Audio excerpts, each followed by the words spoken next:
That's absolutely right, Mary. You know, it all kind of goes hand in hand, because I know that parents leave their kids in the car seat and sometimes they can get distracted. They don't realize the child is still in the car, and that's why you're here this morning. We have Officer Carmona and Officer Ruiz here to tell us a little more about this. Thank you so much for being here with us this morning. Thank you, so let's get straight to the car seats first, because this is crucial when you're traveling on the roadways.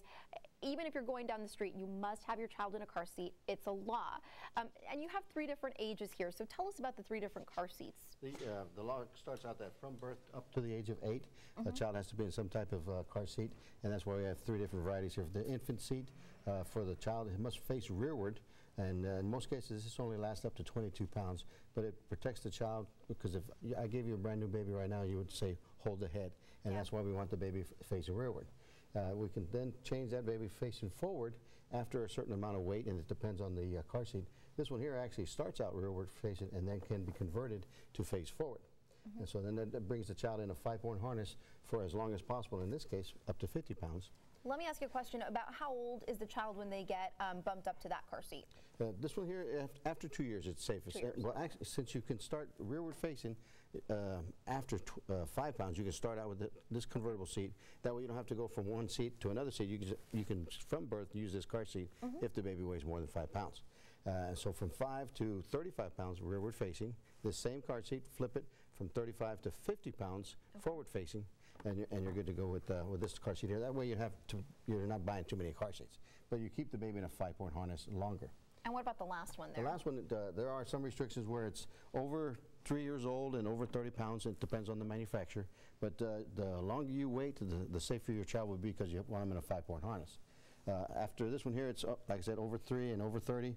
Then you can it'll grow with the child up to the age of 8 or taller than 4 feet 9 inches, because this headrest actually goes up and down to help position this shoulder harness, because these are the seat belts that are made for the adults. So it's a lap and shoulder belt, and you want it to fit properly over the child. And as the child grows, this positions the belt better for the child. And you just touched on something that's really important, getting that seat belt fitted, because so often we hear of accidents where, you know, this is what really saves a child. We've heard of car seats that have gone flying out of windows, and this is what's going to save them, this seat belt that's going to keep them in the actual carrier. One of the violations is if you don't use the seat in accordance with the manufacturer's instructions, then that's a violation, because we want you to use it. It doesn't the child any good if you're not using it properly. So you must use it within the instructions of the manufacturer. And Officer Ruiz, you guys actually, Harlingen Police Department offers a program where parents can go in there with their car seats, and actually you guys will fit the child in the car seat. Yes, ma'am, we do. And tell us more about that.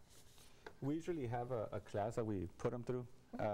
We'll show them a video of how to actually use the car seat, and then we'll show them how to properly install it, and then take it off and have them install it so they could learn how to use it and reposition any car they're going to be using.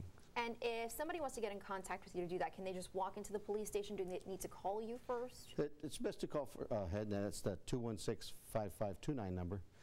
Or you can walk into the PD during regular hours, and we have 4 technicians, officers that are certified technicians for child passenger safety, and so we'll be happy to help you.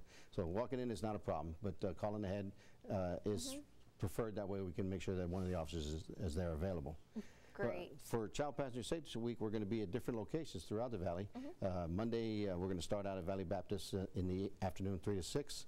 And then on Tuesday, the whole police department and TxDOT, we're going to be doing an event there at the firehouse between Dixieland, at the corner of Dixieland and Lincoln. And we'll be there from 10 a.m. to 12 noon. And then on Wednesday, we're the Coles in Harlingen, 9 to 12. In the evening in Westico, from 3 to 6. Thursday, we're going to be at the Hospital of Renaissance, Women's Hospital in Edinburgh, from 2 to 4. And then Saturday, we're going to do one in the Coles in McAllen from 10 to 2. Well, thanks so much for being here this morning. We're going to bring you back in our next hour, and we're going to talk more about this, plus maybe get some stats out there for our parents. In the meantime, let's go ahead and send it back over to Mary.